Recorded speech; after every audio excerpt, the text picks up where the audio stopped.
At first it was a bit... It was just really awesome. I think the thing I was most excited about was meeting the guys. The effect was brilliant.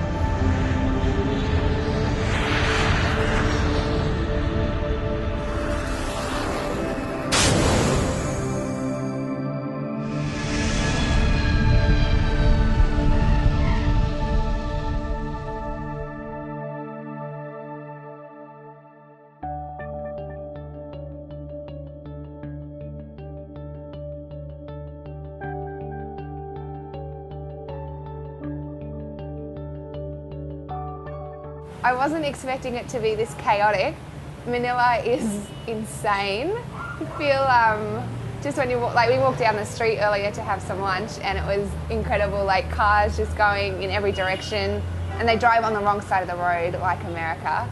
And it's just insane. Like I'm just looking down at a roundabout now. They don't seem to follow any kind of road rules. There's just a lot of honking of the horns. Well, for me, this is my second Philippines trip. I went back in '06, I believe it was, and it was absolute ripper again. You know, I mean, you go with these expectations. Well, I went with different expectations. Obviously, the first time was the unknown. This time I had a few ideas. But again, like a mission trip does, it completely blows you out of the water. It's been amazing. Last night we had the first open night, like open air rally with Pastor Noah. And that was much bigger than I expected. I think I was thinking that that would be quite small, given that his church is small.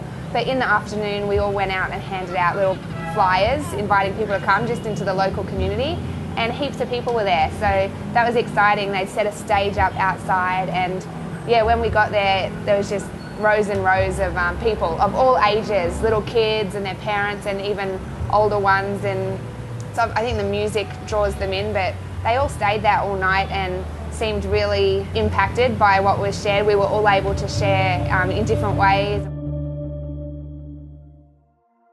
The first day that we went into Manila, I journaled that night, because just driving through the whole slum areas to where Pastor Noah's church was just really, I don't know, really humbling, just seeing it all, like just face to face. When I had to pray for all the 15-year-olds, that was kind of scary.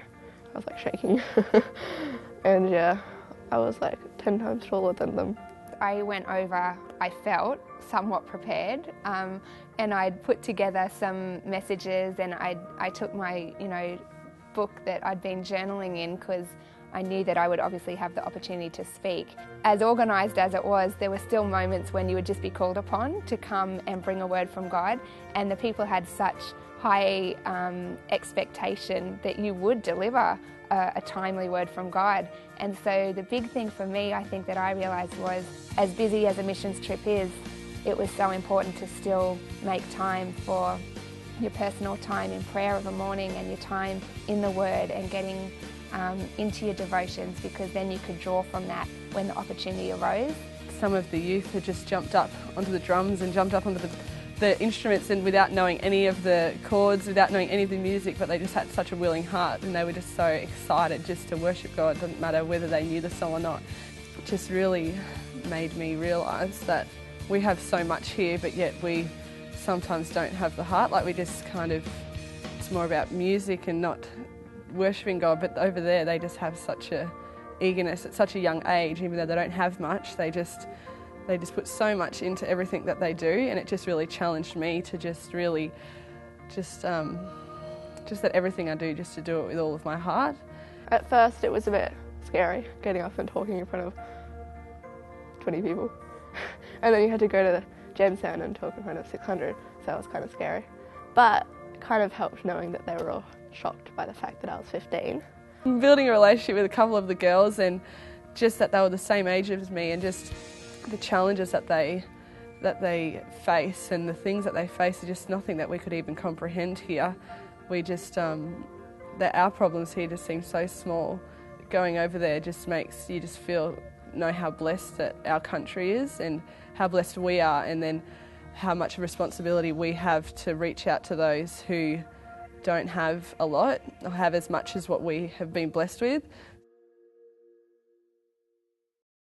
God is able to do things even in places that you don't expect, even in ways that you couldn't even imagine, and God can change it and God can do it. And I think going on a mission trip and seeing the hearts changed, and then seeing your own heart changed and your friends' hearts changed dramatically, what can be better? Yeah, it was great. It was like a great experience. Like, you get to see their culture and experience how they live, and just realise that like they have nothing. You don't really realise until you actually go over there and see how they live. So yeah, it just sort of shocked me. And then going to Mindanao, General Santos was just a completely different experience. It felt like two totally different trips. It was just, yeah, it was awesome, and going and meeting them and just how they live life differently again to how the people in Manila do. It's just a big change altogether. So going there and just going to the youth tribal camp was just initially walking in that first time we had arrived, and they were all in the middle of their worship, and they just were all worshipping God full on, and just from the back door walking through the congregation and then sitting up on the stage looking out. That for me, that kind of just broke me at that point. I was just like, oh my goodness. It was just, you didn't know what to say, just people worshipping God in spirit and in truth, which really that's what it was. And Chris had shared that, saying that, they just totally were just praising God and worshipping God with everything that they had. It was just such a strong presence of the Holy Spirit. I just had never experienced. It's just experiencing God's presence in another new and fresh way.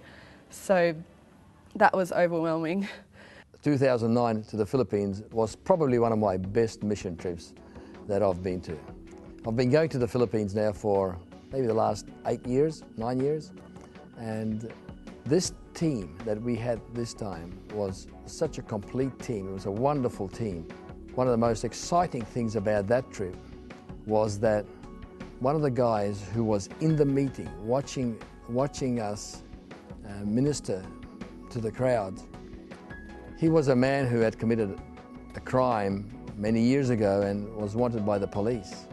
And when our pastor Noah took a photo, this man was in the photo, and they actually made contact with him, and this guy responded to the message that was spoken and actually decided to follow Jesus Christ.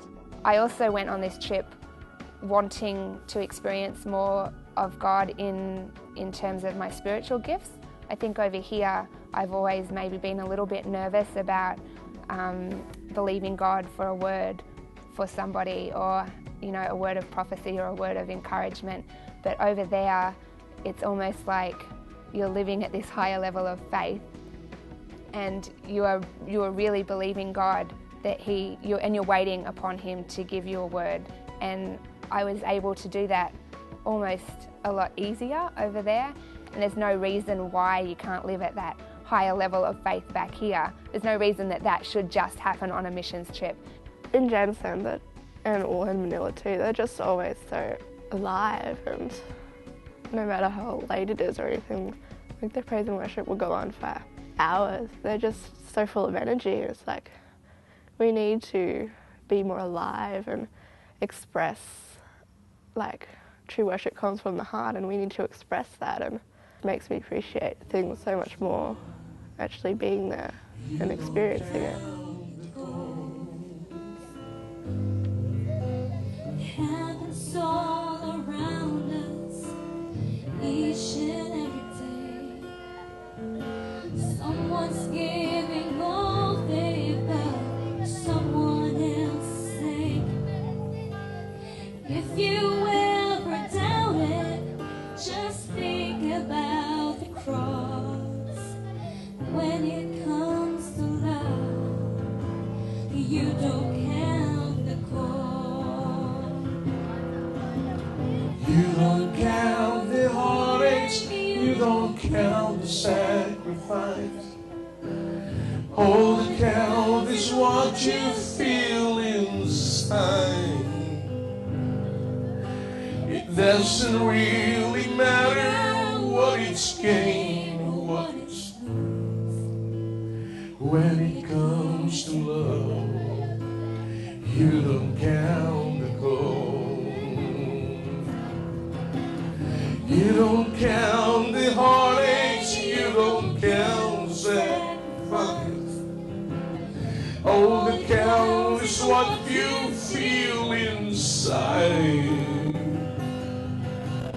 doesn't really matter what it's gained or what it's lost. When it comes to love, you don't count the cost.